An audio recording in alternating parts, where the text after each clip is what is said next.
ஆண்களுக்கு பரவாயில்லை, பெண்களுக்கு ஆசை வந்தால் என்ன ஆகும் தெரியுமா? கதையை படித்து தெரிந்து கொள்ளுங்கள். நான் என்னுடைய ஷூவுக்கு பாலிஷ் போட்டு கொண்டிருந்தேன். அண்ணன் உள்ளறையில் இருந்து வெளிப்பட்டு ஆளுக்குள் நுழைந்தான். ஆபீஸுக்கு கிளம்பி ரெடியாக வருகிறான். என்னை பார்த்ததும் புன்னகைத்தான். நானும் புன்னகைத்தவாறு ஏற்கனவே பாலிஷ் போட்டு வைத்திருந்த அவனுடைய ஷூவை எடுத்து அவனிடம் நீட்டினேன். என்னடா பாலிஷ் போட்டியா என்று கேட்டான். ஆமாண்ணா. நீ ஏண்டா இந்த வேலையெல்லாம் பார்க்குற என்று அன்பாய் கடித்து கொண்டான். பரவாயில்லண்ணா, இதில் என்ன இருக்கு? என் ஷூலுக்கு பாலிஷ் போட்டேன், அப்படியே உனக்கும் போட்டேன் என்றேன். இனிமே இதெல்லாம் பண்ணாத, நானே பண்ணிக்கிறேன் சரியா என்று கேட்க நானும் சரிண்ணா என்றேன். நீ எப்போ ஆஃபீஸ் கிளம்புற? அண்ணா ஷூ மாட்டிக்கொண்டே கேட்டான். இதோ கிளம்பணும்னா இன்னும் அரை மணி நேரத்தில் கிளம்பிடுவேன். ஊருக்கு டிக்கெட் புக் பண்ணணும்னு சொன்ன, பணம் வச்சிருக்கியா என்று அண்ணன் கேட்டான். இருக்குண்ணா. சரிடா, நான் கிளம்புறேன். நைட்டு லேட் ஆகுமா? சீக்கிரம் வந்துடுவியா என்று கேட்க, அநேகமா சீக்கிரம் வந்துடுவேன்னு நினைக்கிறேன். சரிடா, நைட்டு பார்க்கலான்னு அண்ணன் சொல்லிவிட்டு கிளம்ப நான் மீண்டும் ஷூ மீது கவனம் செலுத்தினேன். அது பளபளவென்று ஆனதும் திருப்தி அடைந்தவனாய் ஷூ ஸ்டாண்டு மீது வைத்தேன். சரியாக அப்போதுதான் அண்ணி உள்ளே இருந்து என்னை அழைத்தாள். என் அண்ணிதான் என் கதையின் நாயகி. டே ராமு என்று கூப்பிட்டாள். என்ன அண்ணி என்று நான் கேட்டுக்கொண்டே உள்ளே எட்டி பார்க்க அண்ணி தோளில் டவலுடன் வருவது தெரிந்தது. அண்ணி, குளிக்க போறேன்டா, டிஃபன் எடுத்து வச்சிருக்கேன், நீயா போட்டு சாப்பிட்டுக்குவியா? சாப்பிட்டுக்கிறேன் அண்ணி, நீங்க போங்க. அண்ணி திரும்பி நடக்க நான் அவளுடைய நடை அழகை சிறிது நேரம் பார்த்து கொண்டிருந்தேன். அப்புறம் எழுது என் ரூமுக்கு சென்றேன். என்னுடைய பெட்டியை திறந்து ஒரு சட்டையை எடுத்து அயன் செய்ய ஆரம்பித்தேன். என் பேர் ராமு. சொந்த ஊர் கோயம்புத்தூர் அருகே சரவணம்பட்டி. இப்போது இருப்பது சென்னையில் அண்ணன் வீட்டில். அப்பா, அம்மா, தங்கை எல்லாம் சொந்த ஊரில் இருக்கிறார்கள். இன்ஜினியரிங் முடித்திருக்கிறேன். பெருங்குடியில் உள்ள ஒரு ஃபேக்டரியில் வேலை பார்க்கிறேன். படித்துவிட்டு வெட்டியாக ஊர் சுற்றி கொண்டிருந்த என்னை அண்ணன் தான் சென்னை அழைத்து வந்து இந்த வேலையையும் வாங்கி தந்திருக்கிறான். அவன் வீட்டிலேயே தங்கி வேலைக்கு சென்று வருகிறேன். அண்ணனுக்கு ஸ்டேட் பேங்கில் உத்தியோகம், நல்ல வருமானம். ஒரு வருடத்திற்கு முன்புதான் அண்ணனுக்கு கல்யாணம் ஆனது. அண்ணியின் பெயர் ரேணுகா. அழகாக லட்சணமாக இருப்பாள். நல்ல குணமானவள். என்னிடம் இதுவரை ஒரு முறை கூட கோபமாக பேசியதில்லை. நல்ல பெண். அமைதியான அண்ணனுக்கு பொருத்தமான பெண் என்று அடிக்கடி எனக்கு தோன்றும். சட்டையை அயன் செய்து முடித்த போது அண்ணியின் என் அறைக்குள் நுழைந்தாள். இன்னும் குளிக்கவில்லை போல தெரிந்தது. குழப்பமாக கேட்டேன். என்னாச்சு அண்ணி, குளிக்கலையா என்று கேட்க, இல்ல ராமு, இந்த ரூம்ல தான் நீ வரத்துக்கு முன்னாடி என் ட்ரெஸ் எல்லாம் இருந்துச்சு. இப்ப மேல பரன்ல ஒரு பேக் இருக்கு, அதுல தான் ட்ரெஸ் இருக்கு, எடுத்துக்கிறேன் என்று மேலே ஏறினாள். கால் தடுமாறி அண்ணி கீழே விழுந்தாள். கீழே விழுந்ததில் அண்ணியின் ஆடைகள் விலகி இருந்தது. அவளை அந்த நிலையில் பார்த்ததும் சுருக்கென்ற ஒரு உணர்வை என் மூளை தூண்டிவிட்டன. என்ன நினைத்தேன் என்றே தெரியவில்லை. ஏன் அப்படி செய்தேன் என்றும் இன்று வரை விளங்கவில்லை. என்னுடைய வாலிபத்தின் ஏக்கமா, இல்லை இத்தனை நாள் அடக்கி வைத்த ஆண்மையின் திடீர் சீற்றமா, இல்லை எப்பவாவது பார்க்கும் சாமி படத்தின் தாக்கமா, எதுவும் புரியவில்லை. நான் பட்டென்று அண்ணியின் இதழில் என் இதழை வைத்து முத்தம் கொடுத்தேன். அதிர்ச்சியில் அவளுடைய வாய் திறந்து கொண்டது. கண்ணிமைகளை விரித்து என்னை அதிர்ச்சியாய் நம்ப முடியாதவளாய் ஒரு பார்வை பார்த்தாள். கணவனுடைய தம்பி இப்படி திடீரென்று பண்ணியதில் அன்னிக்கு பேச்சே வரவில்லை.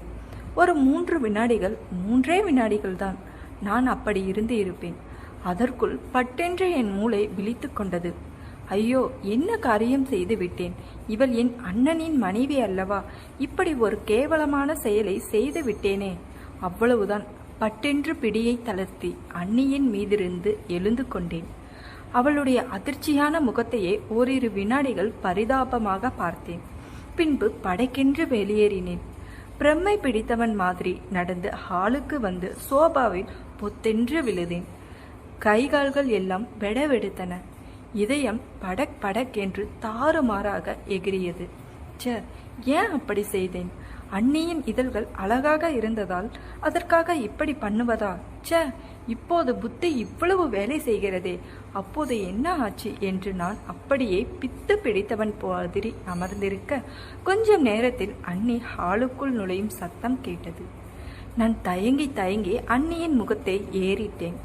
அண்ணி இப்போது குளித்து முடித்திருந்தாள். நடந்ததை இன்னும் நம்ப முடியாதவளா என் முகத்தையே வெறுமையாக பார்த்தாள். எனக்கு அண்ணியின் முகத்தை பார்க்கவே கூசியது. தலையை கவிழ்த்து கொண்டேன். நாக்கு வறண்டு போனது மாதிரி சொன்னேன், சாரி அண்ணி என்று. அண்ணி எதுவும் பேசவில்லை. கொஞ்ச நேரம் அப்படியே நின்றவாறு என்னை பார்த்து கொண்டிருந்தாள். அப்புறம் மெல்ல நடந்து வந்து எனக்கு எதிரே கிடந்த சோபாவில் அமர்ந்தாள். மென்மையான குரலில் கேட்டாள், ஏண்டா அப்படி பண்ணின என்று. சாரி அண்ணி, தெரியாம பண்ணிட்டேன் அண்ணி, நான் அழுதே விடும் குரலில் பரிதாபமாக சொன்னேன். ஏன் பண்ணணுன்னு சொல்லு என்று திரும்ப திரும்ப கேட்டாள். எனக்கு தெரியல அண்ணி, ஏதோ வேகத்துல என்னவோ ஒரு நினைப்புல பட்டுன்னு பண்ணிட்டேன், சாரி அண்ணி என்றதுக்கு அண்ணி கொஞ்ச நேரம் அமைதியாக இருந்தாள். எந்த நேரம் அழுது விடுவது மாதிரி இருந்த என் முகத்தையே உற்று பார்த்து கொண்டிருந்தாள். அப்புறம் ஒரு நீண்ட பெருமூச்சை வெளிப்படுத்தி விட்டு சொன்னாள், உன்னை சொல்லி தப்பு இல்லை, உன் வயசு அப்படி, அதான் யாரு என்னன்னு கூட தெரியாம அப்படி பண்ண சொல்லுது. அண்ணன் பொண்டாட்டின்ற நினைப்பு கூட இல்லாம ஆசைப்பட சொல்லுதுன்னு சொன்னாள். சேச்சே, அப்படிலாம் இல்லை அண்ணி, இத்தனை நாளா உங்களை ஒரு செகண்ட் கூட நான் உங்களை பத்தி தப்பா நினைச்சது கிடையாது. அப்புறம் ஏன் இன்னைக்கு அப்படி பண்ணுனேன்? அதான் அண்ணி, எனக்கும் புரியல, சாரி அண்ணி, இனிமே ஒரு தடவை கூட இந்த மாதிரி தப்பு பண்ணவே மாட்டேன், உங்க காலில் கூட விழறேன், என்னை மன்னிச்சிருங்க அண்ணி என்று சொல்லிக்கொண்டே நான் அண்ணியின் கால்களை தொட போக அண்ணி பதறி போய் என்னை தடுத்தாள். ஐயோ ராமு, என்ன பண்ற நீ? அதெல்லாம் ஒண்ணு வேணாம், விடு, அண்ணி உன்னை மன்னிச்சிட்டேன் என்றாள். நான் மெல்ல அண்ணியின் முகத்தை நிமிர்ந்து பார்த்தேன். அவளுடைய முகத்தில் இப்போது குழப்பம் விலகி தெளிவாக இருந்தது. ஒரு மாதிரி சிநேகமான புன்னகைத்தாள். ஓகே ராமு, இதை இத்தோட விட்டுடலாம், இது ஒரு கெட்ட கனவு மாதிரி நினைச்சு மறந்துடுவோம், சரியா? நானும் நார்மலா இருக்கேன், நீயும் எப்போதும் மாதிரி இரு, ஓகேவா என்றாள். அண்ணி என் நிலைமையை புரிந்து கொண்டாள் என்பது எனக்கு நிம்மதியாக இருந்தது. ஒரு பெரிய பாரம் மனதை விட்டு இறங்கிய மாதிரி உணர்ந்தேன். அண்ணியை பார்த்து புன்னகைக்க முயன்று பரிதாபமாக தோற்றேன். நிலைமையை சகஜமாக அண்ணிதான் கேஷுவலான குரலில் சொன்னாள். சரி, உனக்கு ஆபீஸ்க்கு டைம் ஆச்சு, கிளம்பு என்றாள். நான் எழுது கொண்டேன். ஹாலில் இருந்து உள்ளறைக்குள் நுழையும் முன் அப்படியே நின்று தயக்கமாக அண்ணியிடம் கேட்டேன். அண்ணங்கிட்ட என்று கேட்கும் போதே, உன் அண்ணங்கிட்ட சொல்லல போதுமா, இது நமக்குள்ளேயே இருக்கட்டும். அண்ணி எடுத்து வைத்த டிஃபனை அன்று நான் சாப்பிடக்கூட இல்லை. அப்படியே கிளம்பி ஆபீஸுக்கு ஓடிவிட்டேன். ஆபீஸுக்கு சென்றும் கொஞ்ச நேரம் அண்ணியின் நினைவாகவே இருந்தது. அப்புறம் வேலை பளுவில் அண்ணி மறந்து போனாள். என்னுடைய கம்பெனியில் எனக்கு சூப்பர்வைசர் என்றுதான் பேர். ஆனால் லேபர் மாதிரி எல்லா வேலைகளையும் செய்ய வேண்டும். லேத் ஓட்ட வேண்டும், வெல்டிங் அடிக்க வேண்டும், ட்ரில்லிங் போட வேண்டும், ப்ரெஷ் பிடித்து ரெட் ஆக்சைடு அடிக்க வேண்டும். இதில் காலை shift, evening shift, night shift என்று மாற்றி மாற்றி ஷிஃப்டில் வேலை பார்க்க வேண்டும். அதனால் ஒர்க் ஷாப்பில் இருக்கும்போது வேறு எந்த சிந்தனையும் தோன்றாது. வீட்டில் இருக்கும்போதுதான் அந்த சம்பவம் அடிக்கடி நினைவுக்கு வந்து இம்சை செய்யும். அதனாலேயே அண்ணியின் முகத்தை அடிக்கடி பார்ப்பதை தவிர்த்தேன். பெரும்பாலும் என்னுடைய ரூமிலேயே அடைந்து கிடப்பேன். அப்படியே ஒரு மாதம் சென்றிருக்கும். நாட்கள் செல்ல செல்ல அந்த சம்பவம் என் மூளையில் இருந்து மங்க ஆரம்பித்தது. நான் மெல்ல மெல்ல சகஜ நிலைக்கு திரும்ப ஆரம்பித்தேன். அண்ணி எனக்கு முன் சகஜ நிலையை அடைந்திருந்தாள். அப்பொழுதுதான் ஒரு நாள் அன்று இரவு எனக்கு ஈவினிங் ஷிஃப்ட். இரவு வீட்டுக்கு திரும்பும் போது மணி 11 ஆகியிருந்தது. அண்ணிதான் வந்து கதவை திறந்தாள். நான் என் ரூமுக்கு சென்று உடை மாற்றிக்கொண்டு முகம் கழுவி விட்டு வந்தேன். அண்ணி டைனிங் டேபிளில் ஒரு தட்டில் எனக்கு சாப்பாடு பரிமாறி கொண்டிருந்தாள். அண்ணன் தூங்கியாச்சு அண்ணி என்றேன். டயர்டா வந்தாரு, அப்பவே அசந்து தூங்கிட்டாரு என்றாள். நீங்க வேணா போய் படுத்துக்கோங்க அண்ணி, நான் போட்டு சாப்பிட்டுக்கிறேன் என்றேன். பரவாயில்ல ராமு, இருக்கிறேன், எனக்கும் தூக்கம் வரல. நான் அமர்ந்து சாப்பிட ஆரம்பித்தேன். அண்ணி எனக்கு அருகே இன்னொரு சேரில் அமர்ந்திருந்தாள். கொஞ்ச நேரம் நான் சாப்பிடுவதை அமைதியாக பார்த்து கொண்டிருந்தவள் அப்புறம் மெல்லிய குரலில் என்னை அழைத்தாள். ராமு என்று. என்ன அண்ணி, உன்கிட்ட ஒரு விஷயம் சொல்லணும். சொல்லுங்க அண்ணி. அது எனக்கு என்று அண்ணி வார்த்தைகள் பிட்டு பிட்டாக துப்பினாள். சொல்லுங்க அண்ணி, உங்களுக்கு? அண்ணி அப்புறம் கொஞ்ச நேரம் சொல்ல தயங்கினாள். எனக்கு குழப்பமாக இருந்தது. எதற்காக இப்படி தயங்குகிறாள்? கொஞ்ச நேரம் அப்படியே சொல்ல வந்ததை சொல்லாமல் தடுமாறியவள் அப்புறம் ஒரு வழியாக ஒரு முடிவுக்கு வந்தவளாய் பட்டென்று சொன்னாள், அன்னிக்கு ஓகே ராமு என்று. ஓகேவா? என்ன ஓகே? எனக்கு ஒன்றும் புரியவில்லை. அதான் அன்னைக்கு பாத்ரூம்ல வச்சு தெரியாம பண்ணிட்டேன்னு சொன்னல. ஆமா என்று நான் கலவரமான குரலில் சொல்ல, இனிமே நீ தெரிஞ்சே பண்ணலாம், அண்ணி ஒன்னும் சொல்ல மாட்டேன் என்றாள். அண்ணி ஒரு மாதிரி கிறக்கமாய் சொல்ல எனக்கு பக்கென்று இருந்தது. வெளவெளுத்து போனேன். அதிர்ச்சியில் விரல்கள் எல்லாம் விரிந்து கொள்ள அதன் வழியே சாதம் தட்டில் சிந்தியது. காதில் வந்த விழுந்த வார்த்தைகளை நம்ப முடியாமல் விழிகள் விரிய அண்ணியை பார்த்தேன். அவளோ ஒரு மாதிரி போதையாக என்னை பார்த்து கொண்டிருந்தாள். அண்ணி, என்ன அண்ணி சொல்றீங்க? ஆமா ராமு, நானும் நல்லா ரோசிச்சு பார்த்தேன். எனக்கு ஓகேடா. இனிமே அண்ணிய உன் இஷ்டப்படி என்ன வேணா செய்யலாம், எதை வேணா எப்படி வேணா பண்ணலாம் என்று அவள் குறும்பாக சொல்ல நான் பதறினேன். போதும் அண்ணி, நிறுத்துங்க என்றேன். ஏன், என்னாச்சு? இது தப்பு அண்ணி, எனக்கு பிடிக்கல. பிடிக்கலையா? பொய் சொல்லாத. பிடிக்காம தான் அன்னைக்கு அப்படி பண்ணியா? அதான் அன்னைக்கே சொன்னனே அண்ணி. அன்னைக்கே ஏதோ திடீர்னு புத்தி இல்லாம பண்ணிட்டேன். அது எப்படி மனசுல ஆசை இல்லாம அப்படி பண்ணுவ? அதை இப்ப நினைச்சாலும் அன்னைக்கு எப்படி இருக்கு தெரியுமா? இன்னொரு தடவை அந்த மாதிரி நீ பண்ண மாட்டியான்னு ஏக்கமா இருக்குடா. அண்ணியின் குரலில் ஒருவித அதீத வெறி தெளிவாக தெரிந்தது. ஐயோ ப்ளீஸ் அண்ணி, போதும். என்னாச்சு அண்ணி உங்களுக்கு? என்னாச்சா? பண்றதெல்லாம் பண்ணிட்டு என்னாச்சுன்னு என்னைய கேக்குறியா? திருட்டு ராஸ்கல் என்று அண்ணி குலைந்தாள். ஏன் அண்ணி இப்படிலாம் பேசுறீங்க?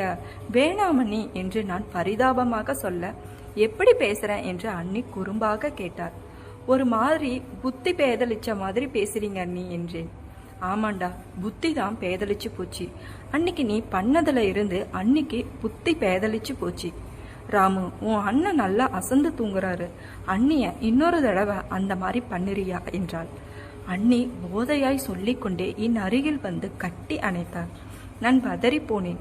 ஐயோ, என்ன அண்ணி பண்றீங்க நீங்க என்று பட்டென்று நான் ஜாரியில் இருந்து எழுந்து கொள்ள அண்ணியும் எழுந்து கொண்டார். எழுதுக்கு எழுந்திருக்கிற, உட்கார்ந்துகிட்டே பண்ணலாமே என்று சொன்ன அண்ணி படக்கென்று என் இதழ் தேனை உறிஞ்சி எடுத்துக்கொண்டே கட்டி அணைத்தார். அவள் நான் விலகிவிடாதபடி இறுக்கி பிடித்து கொண்டாள். நான் அதிர்ச்சியில் திகைக்க, வாடா என்று அண்ணி கிறக்கமாக கூப்பிட்டாள். சீ, என்ன அண்ணி இது, கையை விடுங்க என்று நான் பெரும்பாடுபட்டு அண்ணியிடமிருந்து நான் தப்பித்து வந்தேன். போதையில் தெளித்த அண்ணியின் முகத்தையே கொஞ்ச நேரம் வெறுப்பாக பார்த்தேன். அப்புறம் கண்டிப்பான குரலில் சொன்னேன், இங்க பாருங்க அண்ணி, நீங்க பண்றது கொஞ்சம் கூட சரியில்லை. அன்னைக்கு அது ஏதோ ஆக்சிடென்ட் மாதிரி நடந்து போச்சு. அதுக்கு அன்னைக்கே நான் சாரி கேட்டுட்டேன். ஆனா நீங்க அதையே சொல்லி காட்டி தெரிஞ்சே தப்பு பண்ண சொல்றீங்க. என்னால அது முடியாது என்றேன். அண்ணி ஏன் என்று கேட்க, என்னால என் அண்ணனுக்கு துரோகம் பண்ண முடியாது அண்ணி. அவன் எனக்காக என்னென்ன பண்ணியிருக்கான் தெரியுமா? அவன் பொண்டாட்டிய நான், ப்ளீஸ் அண்ணி, இத்தோட இதை விட்டுருங்க என்று நான் சீற்றமாக சொல்ல, அன்னை இப்பொழுது திகைப்பால் என்னையே பார்த்தாள். இத்தனை நேரம் நான் சும்மா பிடிக்காத மாதிரி நடித்தேன் என்று நினைத்திருப்பாள் போல. இப்பொழுது உண்மையிலேயே எனக்கு விருப்பம் இல்லை என்று தெரிந்த பிறகு அவளுடைய மலர்ச்சியான முகம் பட்டென்று வாடி போனது. சற்றே பரிதாபமான குரலில் கேட்டாள், அப்போ நிஜமா என் மேல ஆசை இல்லையாடா? சத்தியமா இல்லை நீ. ராமு, நீ உன் அண்ணனுக்காக பாக்குற. ஆனா அவர் ஒழுங்கா இருந்திருந்தா எனக்கு இந்த மாதிரி ஒரு நிலைமை வந்திருக்காது. உன் அண்ணனால என்னை சந்தோஷமா வச்சிருக்க முடியலடா. எவ்வளவு ஆசையோட அவரை நான் கல்யாணம் பண்ணிக்கிட்டேன் தெரியுமா? அவரால் என்னை சந்தோஷப்படுத்த முடியலன்னு தெரிஞ்சப்போ எனக்கு ரொம்ப ஷாக்கா இருந்தது. ஆனா அப்புறம் நமக்கு கொடுத்து வச்சது அவ்வளவுதானு மனசை சமாதானப்படுத்திக்கிட்டேன். அவருக்கு துரோகம் பண்ணணும்னு மனசால கூட நினைச்சதில்ல. ஆனா அன்னைக்கு பாத்ரூம்ல அதுக்கப்புறம் என்னால என் உணர்ச்சியை அடக்கிக்க முடியலடா. ரொம்ப கஷ்டமா இருக்குது. நானும் மனுஷிதானே, எனக்கும் ஆசையெல்லாம் இருக்கும்ல, நீயே சொல்லு. அண்ணி சொல்ல சொல்ல நான் நொறுங்கி போனேன். அண்ணியின் பக்கமும் இருக்கும் ஒரு நியாயம் மெல்ல மனதுக்குள் புரிந்தது. ஆனால் அதற்காக அவள் என்னோட அந்த ஆசையை தீர்த்து கொள்ள நினைப்பது தவறு என்று தோன்றியது. சற்றே தடுமாற்றமான குரலில் சொன்னேன், நீங்க சொல்றது எனக்கு புரியுது அண்ணி. ஆனா அதுக்கு என்ன பண்ண சொல்றீங்க? இப்போது அண்ணி தன் வலது கையால் என் கன்னத்தை தாங்கி பிடித்தாள். என் முகத்தை ஒரு மாதிரி காதலாய் ஆசையாய் பார்த்து கொண்டே சொன்னாள், நம்ம 2 பேரும் சந்தோஷமா இருக்கலாம்டா. எனக்கு வேணுங்கிறத நீதா, உனக்கு வேணுங்கிறத அண்ணி தரேன், ஓகேவா என்றாள். தப்பு அண்ணி. ஒரு தப்பும் இல்லடா. அடுத்தவங்களுக்கு தெரிஞ்சாதானே இது தப்பு. நாம நமக்குள்ளேயே வச்சுக்கலாம். உன் அண்ணனுக்கு கொஞ்சம் கூட சந்தேகம் வராது. அதெல்லாம் அண்ணி பாத்துக்கிறேன். நீ ஓகேன்னு மட்டும் ஒரு வார்த்தை சொல்லு. அண்ணி ஒரு மாதிரி கொஞ்சம் குரலில் சொன்னாள். சாரி அண்ணி, என்னால முடியாது, என்னை விட்டுருங்க ப்ளீஸ். அவள் அவ்வளவு தூரம் கெஞ்சியும் நான் முடியாது என்று சொல்லவும் அண்ணி எரிச்சலானாள். ஆத்திரமாய் சீறினாள். அப்புறம் என்னத்துக்குடா அன்னைக்கு அப்படி பண்ண என்று அண்ணி ஆத்திரத்துடன் கேட்க என்னால் அதுக்கு பதில் சொல்ல இயலவில்லை. தலையை கவிழ்த்து கொண்டேன். அண்ணி கொஞ்ச நேரம் என்னையை வெறுப்பாக பார்த்தாள். அப்புறம் என்ன நினைத்தாளோ. பிறகு மிகவும் சாந்தமான குரலில் சொன்னாள், சரி விடு, நீ உட்கார்ந்து சாப்பிடு. நான் அண்ணியின் முகத்தை ஏறிட அது ஒரு மாயமான அமைதியில் இருந்தது. மெல்ல சேரில் அமர்ந்து கொண்டேன். சாதத்தை ஒரு வாய் அள்ளி வைத்தேன். அண்ணி என்னை நெருங்கினாள். என் தலைமுடியை அன்பாக கோதிவிட்டாள். நான் நிமிர்ந்து அவள் முகத்தை பார்த்தேன். அவள் அமைதியாக கேட்டாள், அப்போ ஒத்துக்க மாட்டேல்ல? மாட்டேன் என்று நான் கலகமாக சொன்னேன். சரி, உன்னை எப்படி வழிக்கு கொண்டு வரதுன்னு எனக்கு தெரியும் என்று சொன்ன அண்ணி பட்டென்று திரும்பி நடக்க ஆரம்பித்தாள். அவள் நடந்து தன் பெட்ரூமுக்குள் புகுந்து கொண்டாள். கதவு சாத்தப்பட்டது. விளக்குகள் அணைக்கப்பட்டன. நான் நெடுநேரம் சாதத்தை வைத்துக்கொண்டே அமர்ந்திருந்தேன். இரவு லேட்டாக தூங்கியதால் அடுத்த நாள் காலை ரொம்ப நேரம் அசந்து தூங்கினேன். அப்புறம் அரைக்குறையாய் விழிப்பு வந்ததும் கண்களை திறக்காமல் அப்படியே கிடந்தேன். முகத்தில் சூரிய வெப்பம் படர்வது தெளிவாக தெரிந்தது. நெற்றியில் ஏதோ ஊர்வது மாதிரி ஓர் உணர்வு. ஏதோ ஒரு இனிய வாசனை மூக்கை துளைத்தது.